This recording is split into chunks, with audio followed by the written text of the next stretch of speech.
beautiful legacy.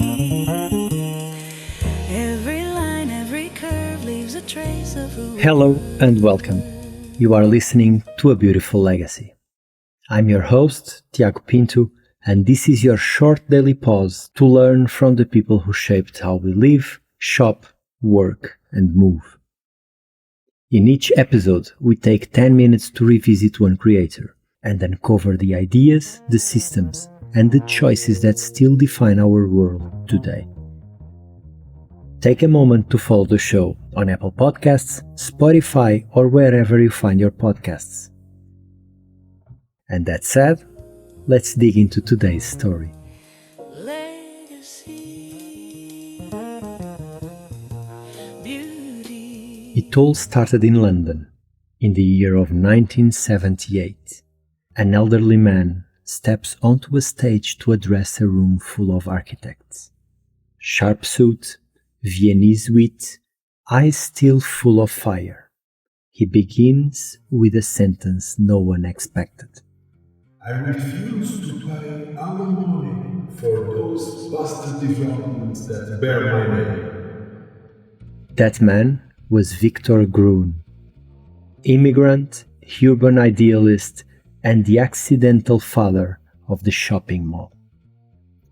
A designer who wanted to build community and ended up shaping consumerism. Victor Gruen was born Victor Grunbaum in 1903 in the golden age of Vienna, a city where life happened in public, cafes humming with debate, pedestrian boulevards filled with strollers, shop fronts acting as extensions of civic culture. This environment formed his belief that architecture's purpose was social, to foster interaction, belonging, citizenship.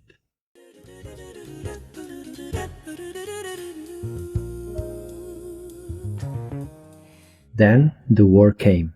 Gruen fled the Nazis and arrived in America with little more than his training and his nostalgia for Vienna's public soul.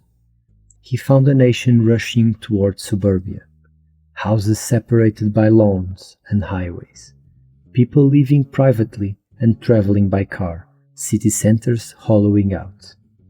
To Gruen, it was a society without a heartbeat, so he decided to build one from scratch. Every line, every curve leaves a trace of who we were. In the 1950s, America's suburbs grew faster than its civic institutions. Gruen proposed a radical idea, an enclosed, mixed-use community hub that would bring back the social structure of the European city.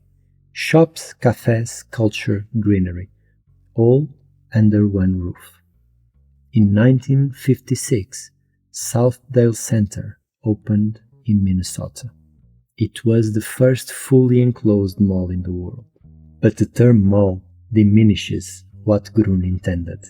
Southdale was meant to include a library, housing, medical services, art, and schools. It was intended as a complete miniature city. Developers accepted the retail, rejected the community, and kept the rest for later expansions that never came. What survived was the commercial shell. What disappeared was the civic heart.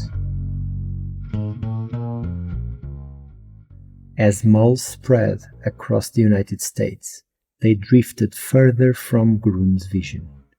Developers discovered that gently confusing layouts, soft lighting, and controlled environments encouraged people to stay longer and spend more. This phenomenon would later be called the Gruen Transfer, the moment when spatial design nudges visitors from planned shopping to impulse wandering. Gruen despised it. He wanted to recreate Vienna. The world created multiple consumer labyrinths. By the late 1960s, The typology had exploded into thousands of uniform car-dependent centers across the country, many surrounded only by seas of asphalt, a far cry from the pedestrian paradise he had imagined. When Gruen returned to Europe, he publicly renounced the mall and everything it had become. He called the American shopping centers bastard developments, stripped of human purpose and swollen by commercial greed. In his last decades, he retreated into urban planning, advocating for walkability, civic squares, and pedestrian zones, including notable projects in Vienna and Kalamazoo. He fought to restore the many qualities malls had erased, but the world was already moving in directions he couldn't control. What does this detour mean for the world how we know it today? Walk through any retail environment today, a suburban mall, an airport terminal, a lifestyle district, a train station concourse, and of course, you are navigating spaces that Victor Gruen helped define. He established the global standard for retail as a controlled, coherent environment, climate managed, choreographed, anchored by circulation logic and behavioral nudges.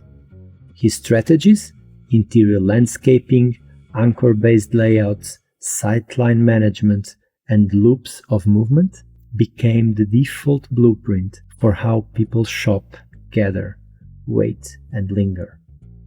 Even outside retail, the influence persists. Transit hubs, outlet villages, duty-free zones, mixed-use developments, and even digital shopping platforms echo the principles he pioneered. And as European cities increasingly reclaim streets for pedestrians, integrate commerce with culture, and design plazas for social encounters, they are, knowingly or not, returning to Gruen's original intention, the revival of humane urban center. His legacy, the architecture of behavior he introduced, the idea that design shapes how we move, meet, and consume. Victor Gruen's story is a paradox. He wanted to rebuild the soul of the European city in the American suburbia, and instead, he created the most powerful engine of post-war consumerism. He spent his final years undoing what others had done with his ideas. But his legacy endures, not only in the malls that still stand, but in every attempt to craft retail as a social experience rather than a transaction. He taught the world that commerce can be designed, and that design carries responsibility, and that, truly, is a beautiful legacy.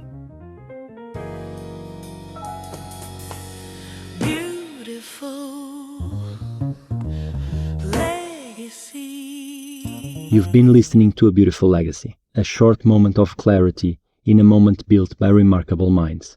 If it inspired you, follow the show and join me again on Tuesdays and Thursdays. Until then, keep noticing the beauty people leave behind.